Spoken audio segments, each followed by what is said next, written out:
So at the end of the day, that optimistic viewpoint really does have so much on our psyche and how we perceive the world. And Right. here's the thing, if you're really good at being pessimistic, Hmm. you could be phenomenal at being optimistic, because really it's the same thing, just Yes, flipped. it's flipped, right.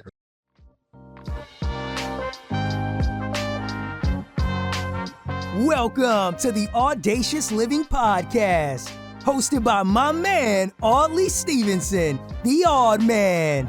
He'll unpack wisdom and insights from a cross-section of top quality performers in business, media, sports, entertainment, and lifestyle to uncover key elements to help you live your best audacious life ever. So without further ado, here is the Odd Man. Greetings and salutations, folks. It's Audley Stevenson back for another edition of the most audacious podcast the internet has to offer. You got it locked to the Audacious Living Podcast, and I appreciate you for being here as we continue our ongoing goal of helping our listeners live their best audacious lives ever. As always, I encourage you to check us out on social media. You can subscribe to us on our YouTube channel by tapping the bell down below, ding, ding, ding. And that way you are connected to all great things audacious related.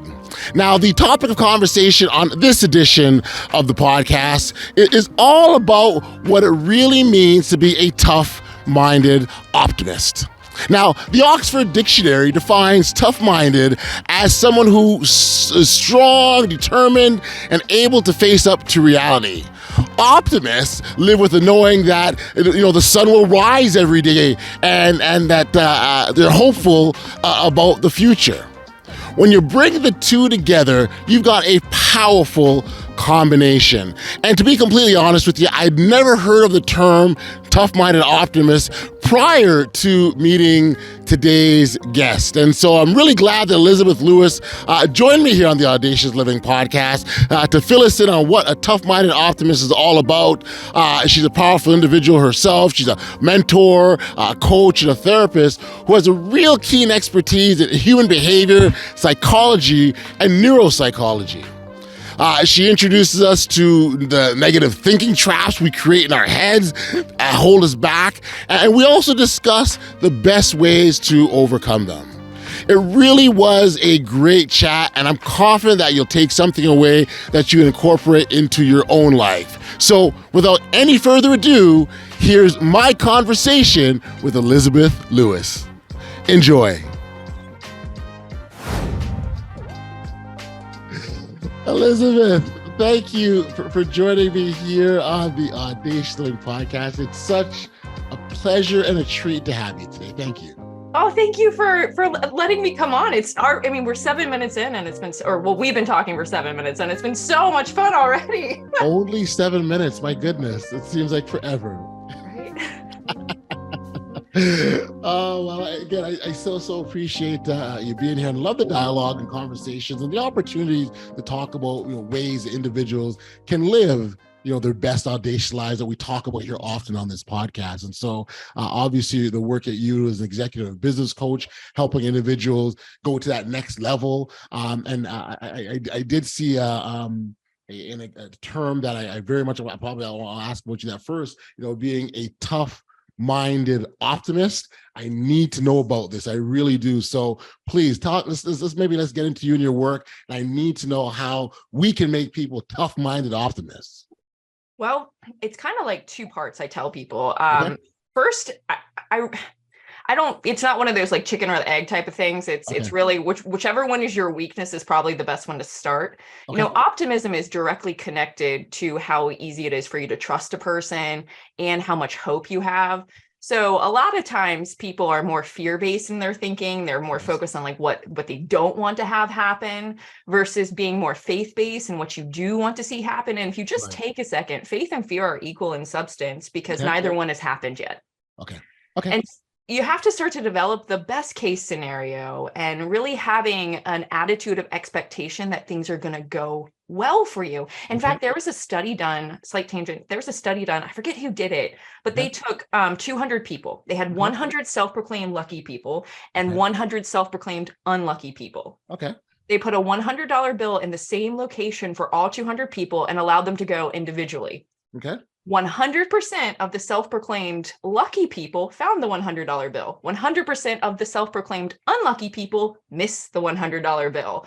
So at the end of the day, that optimistic viewpoint really does have so much on our psyche and how we perceive the world. Right. And here's the thing, if you're really good at being pessimistic, you could be phenomenal at being optimistic, because really it's the same thing, just flipped. Yes, it's flipped, right. Right. And then for that tough-mindedness, yes, at the end of the day, you're just going to have to learn how to accept criticism. And at the end of the day, criticism is so subjective when you really stop and think about it.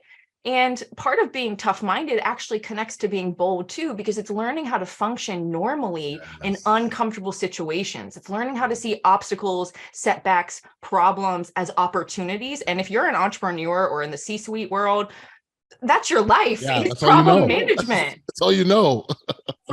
Right. And so really normalize those difficulties. One thing I'm learning is life is not for the faint of heart. I mean, even relationships are so difficult. Marriage, so difficult, right? Yep. But we have this where's the easy button, which that will limit you. So it's like learning how to not personalize some of the criticism or viewpoints or problems that you're in, and learning to see it as a way to grow your resilience, which has to be intentionally taught and learned and developed. We're not naturally born with it. Yes. And really seeing adversity as a way to grow your character. I mean, do you know a person with good character that didn't go through hell? Oh my gosh. Listen, the people with the greatest character have the toughest road ahead. It just has. And it's funny, you can talk to two individuals that go through two same situations, right? And they'll go through the exact same situations, but their outlook on the other side is totally different. And it's just really a mindset and how they perceived it. Yeah, it's so true. And here's the thing is sometimes our perspective is incorrect or is filled with our biases and our insecurities. Yep. And at some point you have to be as objective as possible and start to identify okay, what's the core belief here that's helping me believe this? What was the experience as a child? You have to learn how to be your own fly in your own mental wall, if that makes sense. Yes. It does. It makes total sense. And I actually like that, because you almost sort of remove yourself from the situation to give yourself a different perspective. Yes. And that is such a great thing for also learning how to be that tough-minded, how to be compassionate, how to increase your trust, because there's always more than one way to view something. And if you can challenge yourself to see it in different ways, it's amazing. And I mean, if you believe in God, it's even more powerful, because sometimes the storms you think that are going to break you are actually what make you. Yeah. Now in the moment, people will have a totally different, and I can honor and respect that. I really can. And I think, and so the one thing I oftentimes will talk to people about is, if you're going through a tough time, right? Take whatever opportunities to heal together, take whatever time you need to get yourself to that better place, but don't stop moving forward. Continue to find a way to take that next step. As difficult and as hard or as painful as it can be, there's value in keeping going. Yeah. And if you really think about it, pain is a very normal sensation to experience before the beauty. I mean, think about, children coming into the world. I've not had birth, but at the end of the day, it doesn't seem like a lot of fun at the end of the day. But there's a lot of moments where that pain is what bursts the beauty. And I think it makes us feel more appreciative too. And also, if you struggle with being tough-minded, you might want to ask yourself, where are you codependent? Because sometimes there's a codependency development in there. Expand on codependency, please, because some people will say, that's one of the terms where people will exactly know what it is, and others will be like, what is that exactly? Help us for our audience there.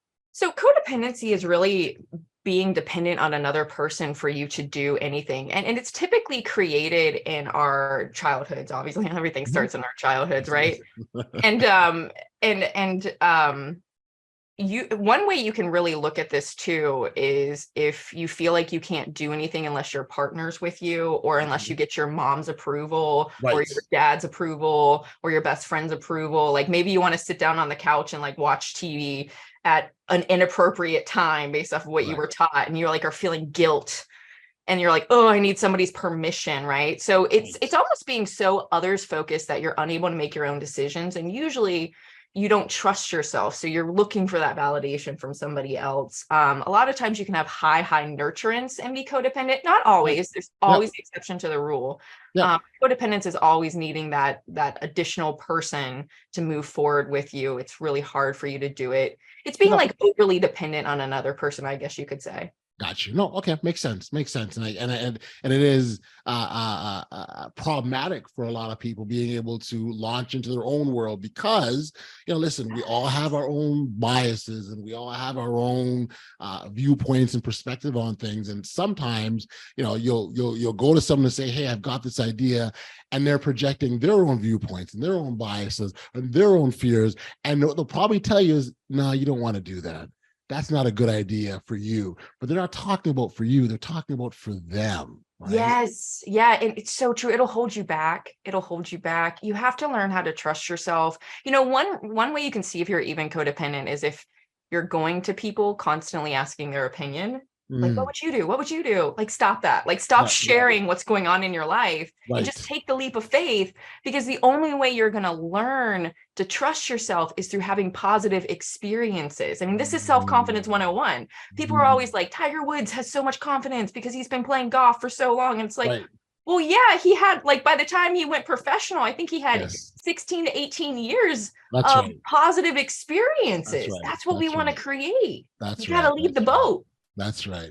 And what happens, Elizabeth, I'm so glad you gave that example of Tiger Woods, is because what happens is once you start to build up a string of successes, right? You now build your confidence, right? Your chest gets puffier, your head gets, you hold your head up higher because you go through an experience, even a painful experience, like, yeah, I've done this before. I've already been here. I know what it feels like. And more importantly, I've already got through it. So why can't I do it again? Right. Right. And right there, that was a perfect example of a tough-minded optimist. So good job. You just nailed it. I made it. Well, there you go. Thanks for that. Thanks for that. I appreciate that. Talk to me about thinking traps and what they do to us from and how they hinder us from a performance standpoint. Yeah, so thinking traps come from cognitive behavior therapy, CBT, excuse me, very popular. And thinking traps, the jargon there is cognitive distortions. And you can think about it as your automatic negative thoughts. It's your knee-jerk reaction. There's 17 of the most common ones. And I have a thinking trap quiz that actually scores you on where you fall for each thinking trap. But, if you're a perfectionist, some of the examples for perfectionism or people struggling with that perfectionistic mindset are like all or nothing thinking or should statements or catastrophizing. And so what happens is you start to predict the future almost, you're trying to, which is its own thinking trap, based off of your past experiences without really thinking about it. And so what happens is your automatic thoughts are those thinking traps, and they're, again, the knee-jerk reaction, and they're very fast, super, super, super fast. Right. And they're stemming from a core belief. Like for perfectionism, it would be, I'm incompetent, I'm not good enough. Gotcha. And so it's a fear-based thinking that's going to hold you back because it's fear-based. It's filled with the pessimism. It's filled with not going to be able to. So it's going to limit your ability to move forward and be objective and rational with your thinking, because you're really not thinking, you're just reacting. Got you.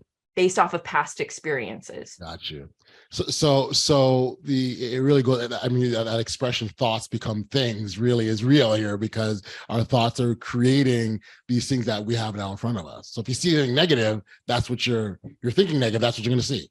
Yeah. It's like, have you ever driven past a sign and you swore it said, something, and then you drove past it when you were calm and you're like, oh, it doesn't actually say? Or reading an email, a lot of people do it with emails, right? They're overwhelmed with an emotion, and they're just their brain fills in kind of the rest of the information. And so you want to start to identify your thinking traps, because here's the thing, 95% of our thoughts are the same every single day. Like, so at some point, you gotta start to learn yourself, because at some point you're just gonna No, I want to go back. That's 95% 5% our thoughts of are the our same. thoughts are the same every day. And here's the worst part. Wow. 1 to 99% of those thoughts can be negative. The average person has 80% negative thoughts. Wow. Wow. Wow. That's a good. And so tough minded optimists, where do they fit into that? Like, do they have these same thoughts, but the difference being they don't let them hold them back? Is that kind of what we're Yeah, that would be and for me personally, since it's kind of what I do, obviously, it's less and less. Or for sometimes when I'm out of my comfort zone, I'm aware I'm already ahead of the game because I know, okay, catastrophizing is coming, should statements are coming, and all or nothing thinking, it's going to be a guarantee. And at some point, if only statements are going to come. And so I can kind of get ahead of it versus being like, when it comes. Right. And by getting, so, and what we want to be clear, it's not that we can do anything to stop the thoughts from coming, but shrink or limit the amount of time they choose to spend in our heads. Right. It's like learning to take your thoughts captive and the ones that aren't accurate or the ones that are more surfacey, just letting them pass like a gray cloud. You can't really control what thoughts you're going to have, but you can control which thoughts you're going to meditate and fixate on. But as you change your beliefs and your viewpoint, right, this is neuroplasticity, you'll actually start to shift to have different thoughts. Most people think about what they don't want to experience, which is quite frankly stupid because we're humans. We know what we don't want to experience. Right. Stop meditating on that, like snap out of the worry, meditate on what you do want to have happen, meditate on the faith, meditate on the positivity. This is where that grateful, mindful heart can be so powerful. Well, Elizabeth, it's so much easier to focus on the negative. It actually is. And it's actually more stimulating too. So if you think about how much stimulation we have in the world with technology, and then you add how much stimulation negativity brings to the brain, it's fun. And I put that in air quotes, right? But what neuroscientists are saying and finding is for every negative thought, you need to find 3 to 5 positive thoughts in that same viewpoint. So if you're like, oh, I'm going to fail, find 3 to 5 reasons to why you could succeed. See, and I like that because oftentimes I would think that, I'm assuming I would think that maybe there's triggers that put us in this negative thinking pattern, whereas what you've just suggested is the same type of triggers that force us to think positive. Right, exactly. And those thinking traps would be the triggers, right? They would be the big thing. And there's something really powerful too. So I specialize in neuropsychotherapy.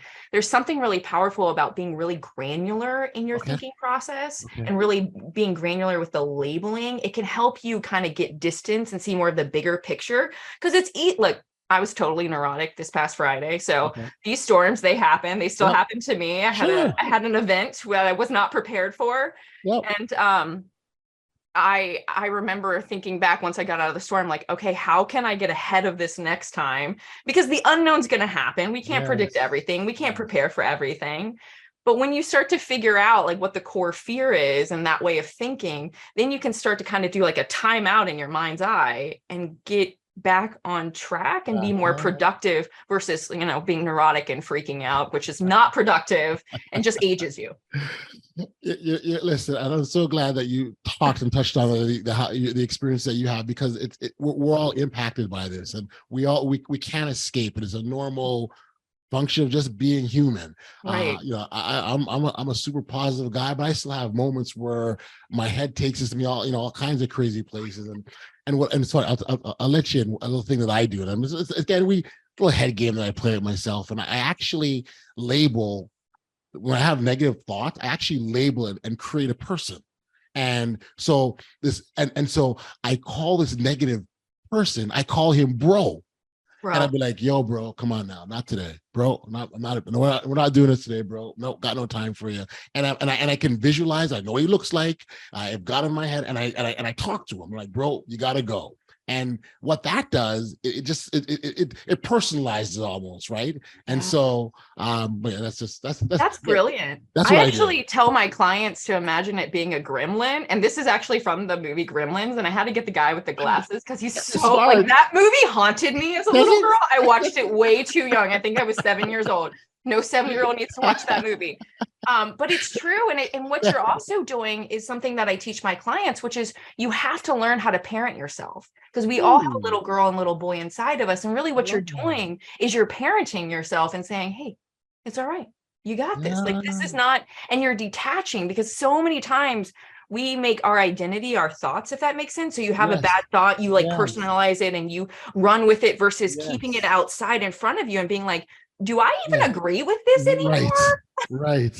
Right. You have to Right. learn who you are as an adult because a lot of times we keep ourselves frozen in time to how we were thinking as kids Yes. when Yes. you don't know any better as a child. No, no. I remember a story, hearing a story. A little girl was talking about making a tradition in their family. And what they used to, when they made turkey for the Christmas, right? Mhm. And the grandmother used to pull the wings off the turkey and put them in the pot and cook it like all together. And that's how it kind of became a tradition. So the mother did the same thing because she saw her grandmother do it, Yeah. and it passed on. And no one ever asked the question, well, why do you do this? Well, Right. when you start to ask the questions, they realize that the reason why the grandmother pulled the wings off because the pot wasn't big enough. Oh, So that's all it was. It was just the pot was too small, so she pulled the wings off. But that then became a family tradition. So to your point, you're doing things as a child, yeah. but you're now an adult, but you're still doing childlike things, not recognizing I'm at a Yeah. different place now. Yeah, it's so true. And what you just described there is really how you can fall into those automatic thinking patterns. And we all have these automatic thinking patterns, Yes, which is yes. why you got to learn the ones that are personal for you. Like one thing that I've found in doing what I do for 7 years is if you personalize things, and Yes. personalization is a thinking trap, Yeah. then it's going to be more difficult for you to be tough-minded because you care so much about what humans think about you. You see Mm, humans as your God, which quite frankly is stupid because humans can't agree on anything. But nonetheless, it happens, right? Like yes, I've totally yes, been there too. Not calling the person yes, stupid, just you yes, take a second to see what you're doing and the power you're giving away. It's like opening up your yes. front door and saying, hey, come take what you want, It's right? yours, all yours. Right? Like not going to fight you. And yet we wouldn't Right, do that. So right. at some point you just got to figure out like who are you? And the other thing, who do you want to be? Like take some time to Yes. intentionally identify like who do you want to be? And it's No. amazing. I make my clients do this. I call it the I am challenge. Okay. It's amazing what will happen when you are intentional with your thinking. So I Okay. tell my clients to write down a list of things, traits, characteristics, what have Yep. you, that they want without any restraints. Mhm. Use Hollywood, use mentors, create it yourself, use Yep. a Disney character, whatever. Write it down. And then every day for an hour a day, accumulatively, think about it. And what they find is if they're consistent, and this is the hard part, is that consistency. If you do it for 180 days straight, you're 90% there on the 180th day. You might not fully be there because Wow. some of these things are complicated, Yep. but Yep. what you're doing is you're teaching your brain to be solution focused and look for opportunities for you to step into that role. Because at Mm. some point you have to renegotiate the role you're playing. Kind of going back to codependency, if you want to break codependency, then you have to be really clear of what is being an interdependent, if you're in a Yep. relationship, or Yep. an independent person look like. What's the role that you need to play? And also what are the roles or the traits or the thinking that needs to be extinguished because it's causing you to fall back into that role of caretaker or codependent. Right. You Right. have to be intentional with your thinking, and a lot of people are not even aware of their self-talk. Yeah, no, I think intentionality is big because the less reactive you are, and you are being intentional.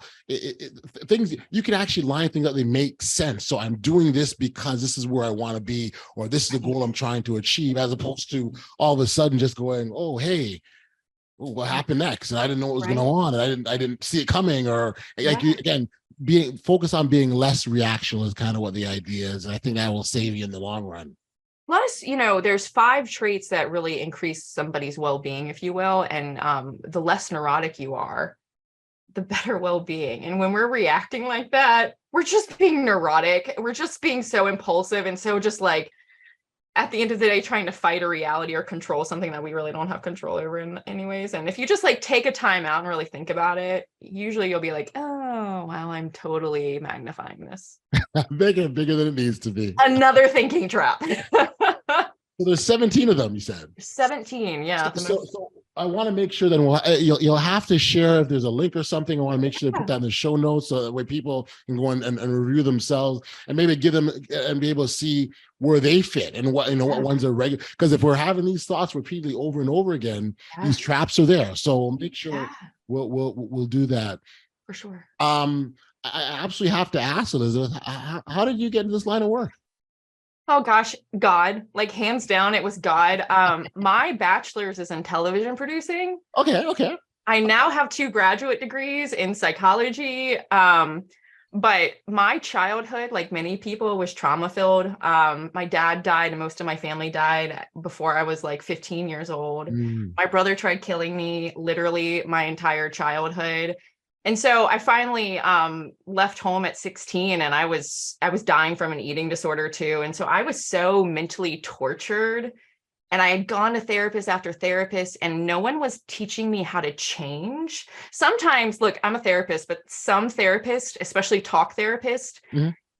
98% of it doesn't work. People don't realize this.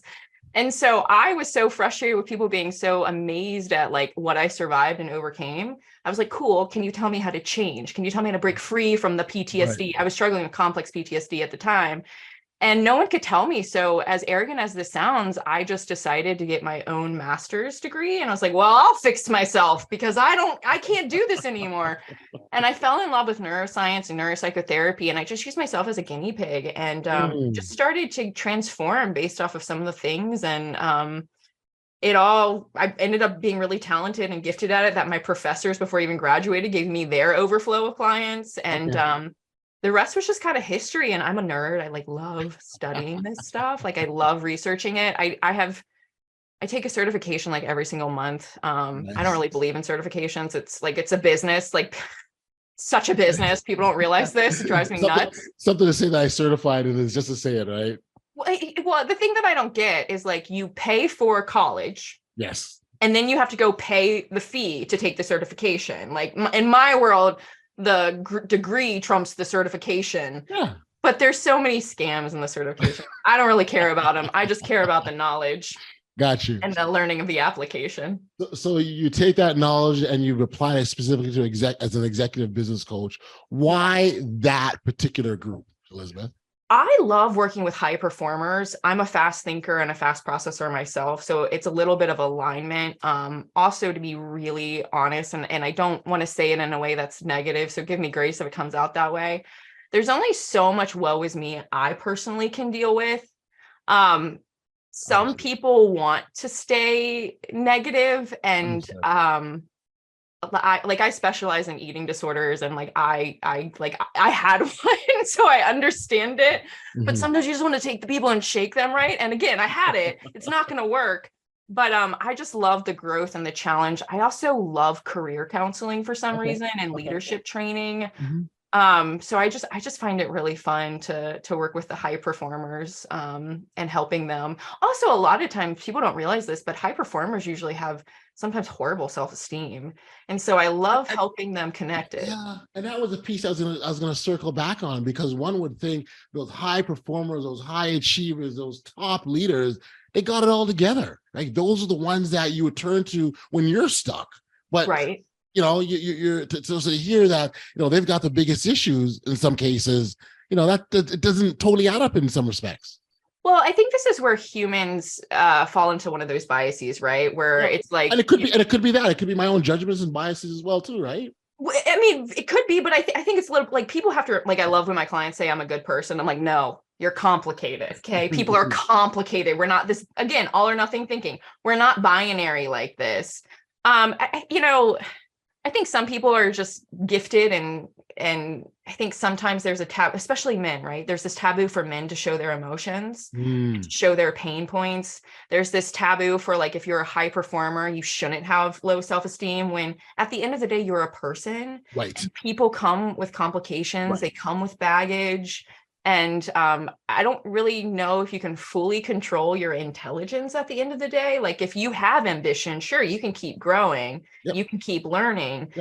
But some of this is really out of our control to a degree. Now, I believe where there's a will, there's a way, but not everyone has the ambition. But I'll also say, America is obsessed with financial success. Absolutely. We are so greedy. And one thing that I've learned, and I have an assessment that scores people on their psychometrics, but usually when someone's really, really ambitious, they're greedy. And so where's that greed? Or sometimes I'll also see that leader who's got extreme rejection issues. And it's like they're so autonomous that they're unreachable, because really in their minds, they're just focused on saying F you to whoever hurt them in a child, and proving that they're like worthy, when it's like, no, your worth's 100% constant, regardless of what you do or you don't do. So I love the challenges, I guess, of the high performers. I mean, I think, mental health counseling with like depression and eating disorders and that stuff has its own challenges. I love the business aspect. I also like learning business too. Got you. No, it makes total sense. And thanks for that clarification on these high performers, and again, what they're going through, and maybe I'm just not a high performer myself, and that's why I don't see their challenges the same. I don't know, but the point nonetheless is that they have issues that they have to work through regardless of where you're at. Doesn't. I've been doing psychometric testing for over 7 years now. And 7 years ago, I had no self-esteem. I mean, it was pretty sad. I'll be honest. My spirit was broken. I fixed it. Thank God. Good for you. No, congrats. Listen, absolutely congratulations. The work involved in getting ourselves to a better place can't be overstated enough. It just can't, because it's a tremendous leap for some, a journey, and to be able to get and what I love about what you're doing is you get to the other side of this mountainous cavern, and I'm sure for you at the moment it was this huge obstacle. You've gone to the other side, and you're helping others through helping them using your experiences, and so there's a lot. So I commend you on that. Really. Well, thank you. I'll be honest. If it wasn't for God for some of this, I don't know if I could have done it. But I'll be honest, like one thing as a scientist, like one thing that I've found interesting is just the average person doesn't have healthy self-esteem in America. And it's amazing to me, because those dedication traits is what we call them in psychometric world, can make or break you. Like you can have like the intellect, the structure, the order, the ambition, the endurance, which is what I would call a high performer, right? But if you don't have the ability to control your emotions, to control your composure, to be tough-minded, to be a team player, have the self-esteem, self-confidence, you're going to be limited. And so to help people break free, I mean, I've seen the impossible be done. I've seen companies grow to $1 billion in 4 years. It's just amazing what happens when you can fix those dedication traits. Wow. No, I can't, because the obstacles are no longer brick walls, right? They're challenges. And you're like, okay, and how do I figure it? Because we all know at the other side, and you would know the other side of your challenges is all sorts of great opportunities, right? And so it's sort of being focused on, okay, what do I need to do to get to the other side of this challenge? Right, exactly. And like you were saying earlier, like life is full of problems, but if you can see them as challenges, it's amazing how that can like open you up versus problems kind of like make you feel more scared inward and make you feel powerless. And so a lot of times people think I'm splitting hairs, but those semantics and how you view things are so important, because that perspective, you're going to go in the direction of your most dominant thought at the end of the day. I like that point. That's a significant point. It is. I heard someone say the other day that that all of us, we have something that we believe in wholeheartedly, that we absolutely 100% believe in, that we're wrong about. And when you start to think like, oh, really? And it kind of humbles you a little bit, to be honest, right? I'm wrong about something, but I mean, the idea is that, it is quite possible, because our minds can lead us astray. We can be betrayed with our thoughts. We can't have, absolutely, bros in my head, and I'm going, leave me alone. Like, I mean, it's there. And so it's a real issue for people. And you have to think about it too. Like, as a psychologist, we can't confirm or deny perspective. I mean, there's the extremes, right? Exactly. But even the extremes have the exception to the rule. Like, let's take murder. Murder is acceptable in war. So much of the context matters so much more, and there's biases, and the amount of biases that humans can have are amazing at the end of the day. But like, I love people who are like, I don't believe in God, there's no science. And I'm like, you do know that science is also a theory, right? Like, for every theory proven, there's another one that contradicts it. That's right. So there's so much of life requires faith in something, faith in yourself, faith in science. And if you can start to take the spine of it, it's so easy then to copy and paste it to other areas. But really what I think we're saying too is learning how to be open-minded, which is a skill. Yeah. Learning how to be open-minded. That's a big one. Plus, if you're talking with someone, I just got to this point recently in my life. It took me a while. If you're talking with someone and they're convinced that the sky is orange, let them have it. It's yours. Some of us like perspective, it's based off of their beliefs, their experiences. Let them just have some of this stuff. People will argue about the stupidest thing, and if you really listen, most arguments are someone trying to argue to be right, and I personally don't participate in those arguments. I got better things to do. And those sorts of debates I always find fascinating, because what they oftentimes lead to is why you're wrong. Right. And why I'm right. Right. Exactly. And so you're just like, and then if you stay with it a bit longer, you start to be vilified for thinking the way you do. Right. And only just because it's different than you. That's the only reason. Yes, I know. One time my boyfriend we were in an argument, and I was just like, you know what? It sounds like you just want to be right, and I don't participate in these conversations, so I have nothing to say. And it was just funny to see his reaction. And that's what I say to people. Like, when I start to hear that you just want to be right, the best thing you can do is leave the conversation. Yeah. Yep.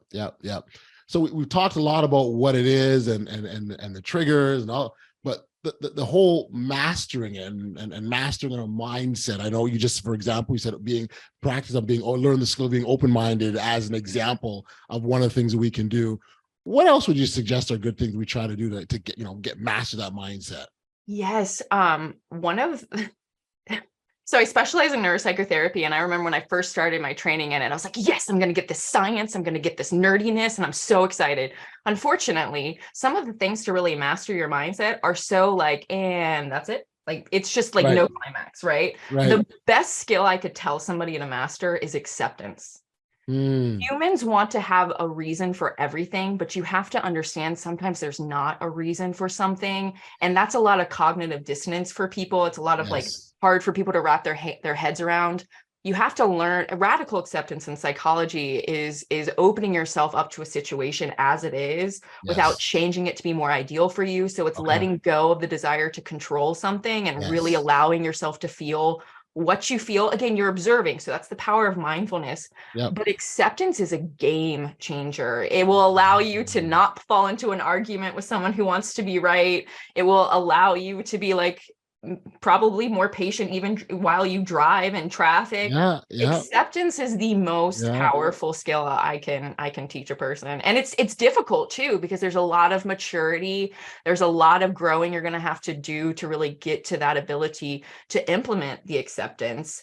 And you're really going to need that optimistic viewpoint, because I think if you struggle with a lot of times people who struggle with depression, which is a really big word at the end of the day, they're struggling to practice acceptance, because usually what happens is how they want their world to be and how their world is conflicting. And so they're frustrated with that reality, versus when you can accept it, you're actually able then to do more impactful things within it. Right. It's pretty crazy. It's a simple tool, a simple skill that is so difficult to master. Well, it's funny because when you say driving as an example, I mean, if someone cuts you off and they drive off, what are you going to do? You're left with this thing, and you either accept it, or I guess you can chase them down and tell them that you're pissed off, but that's not productive and that's not healthy, and it's silly, right?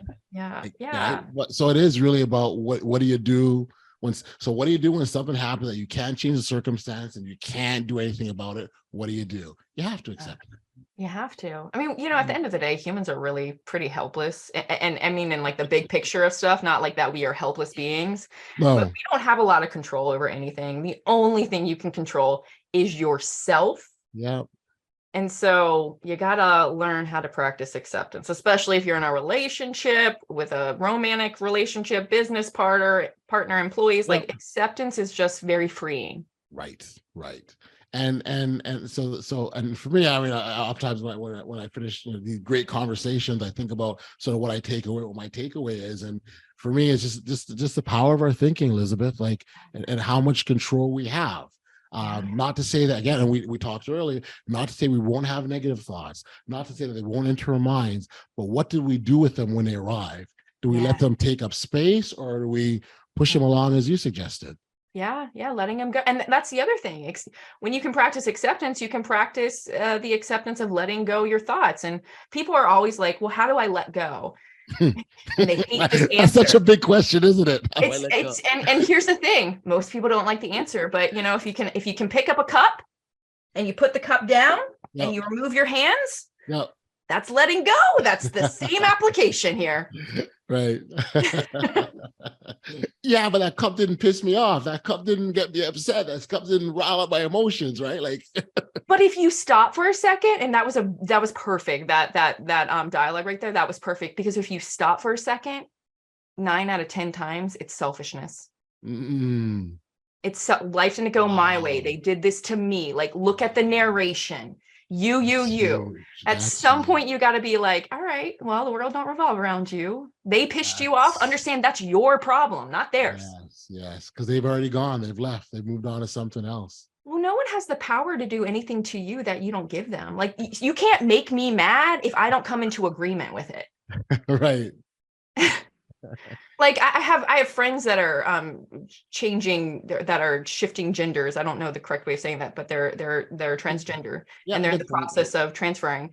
And some of them are getting so frustrated that they're being called the wrong sex, when yet they haven't fully transitioned yet. And I had to sit them down and be like, understand that's your issue. Like, this isn't their fault. You're getting mad because it's tapping on your insecurity. Yes. And understand it's your insecurity that you're going to have to deal with, and then practice acceptance, and then give people grace, because some people are just programmed that it's a bias, like it's automatic. We see it, we just assume, and you move forward. And so you have to just remember that it's your issue sometimes, which people don't like to hear, but it's true. No, it's very true. And I want to highlight something you said about giving people grace, because that's sometimes the forgotten last step, if you will, right?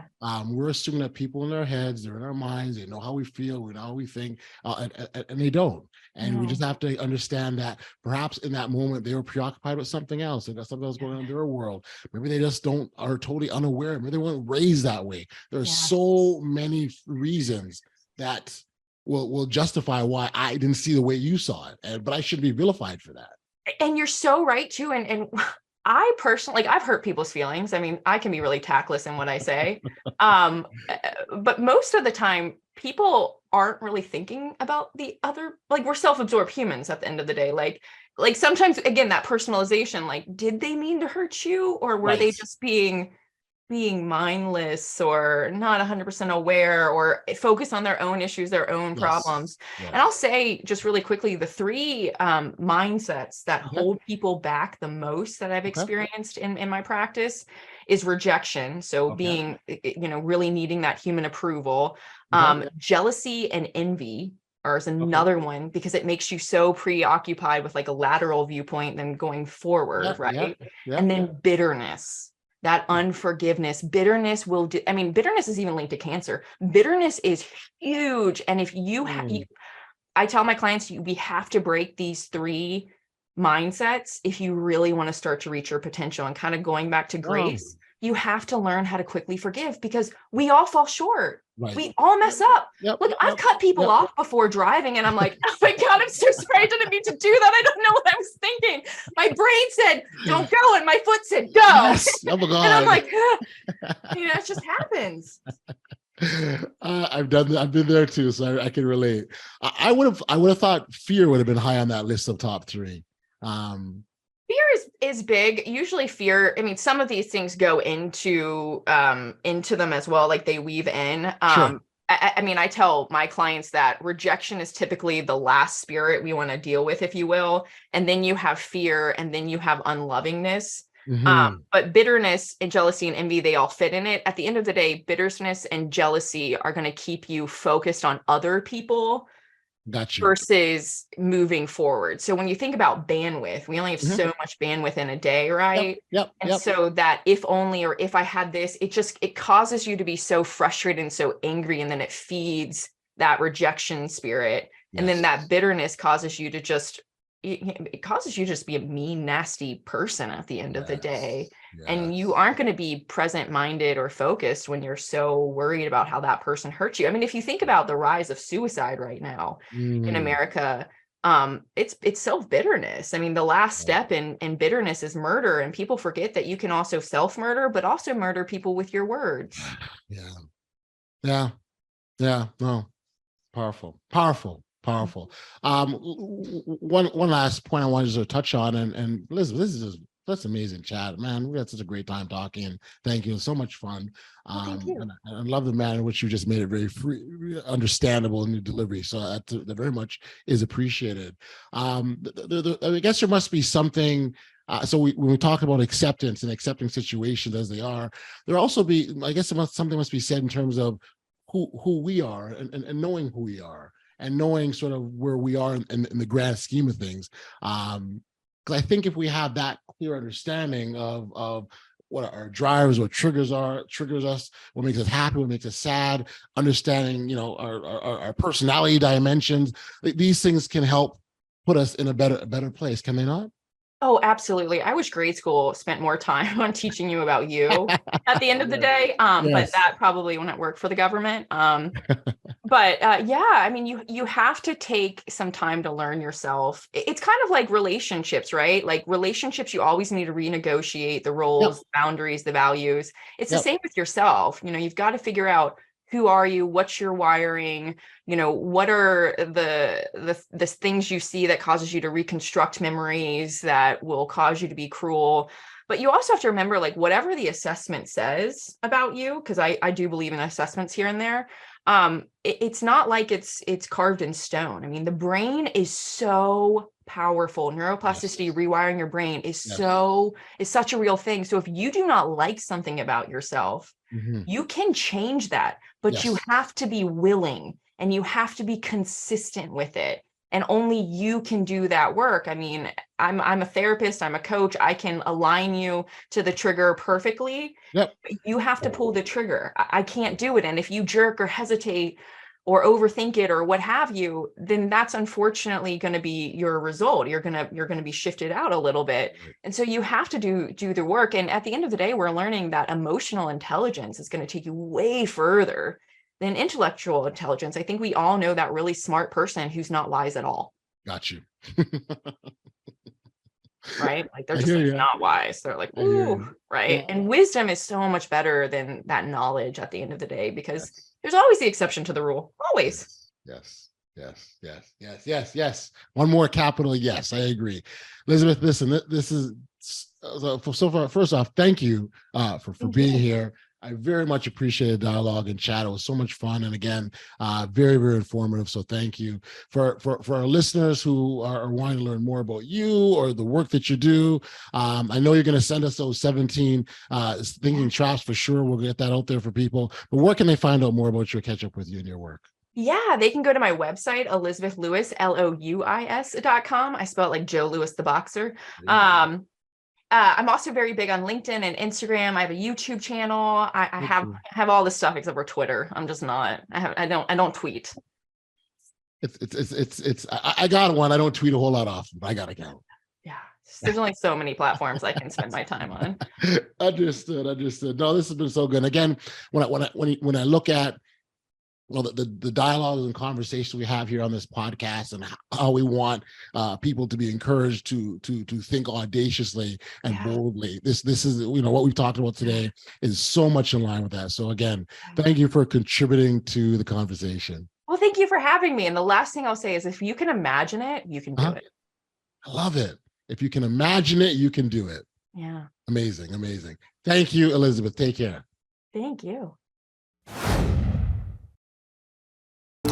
Back we are on the podcast, and I want to extend my thanks and appreciation to Elizabeth for being here and helping us to understand the immense power of our thoughts and how we can use them to improve the quality of our lives. As well, be sure to check out our show notes to see that list of the 17 thinking traps that Elizabeth and I talked about. Really is an insightful read. I encourage you to check it out. So thanks again, Elizabeth, for being here. It was such a great time having you on the podcast. When I think back to my conversation that we just had, I really appreciated so much of what Elizabeth had to say, but if there's just one thing that I would take from our chat, it would have to be this.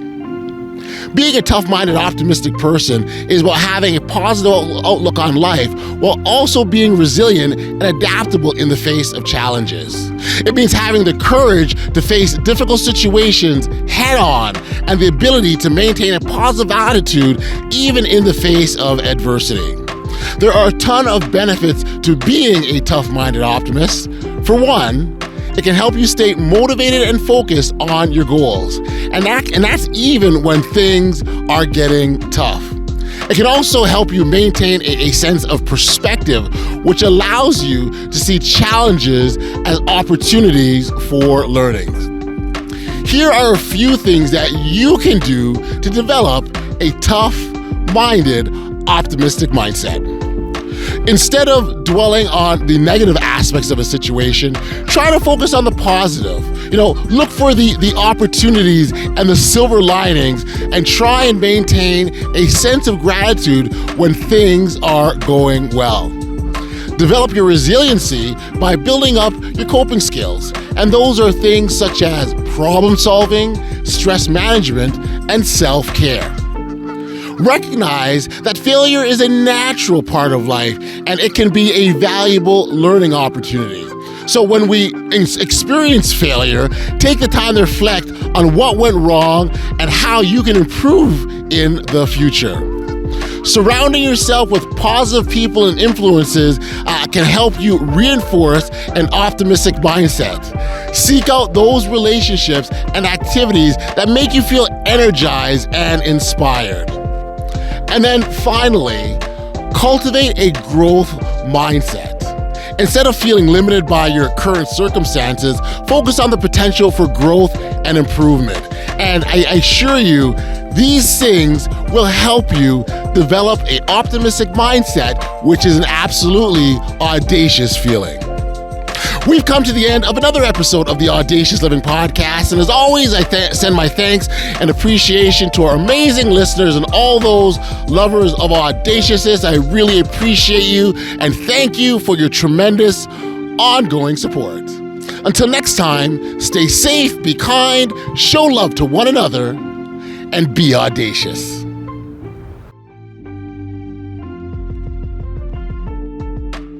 You've been listening to the Audacious Living Podcast, hosted by Audley Stevenson. If you enjoyed what you heard, be sure to like, subscribe, and share.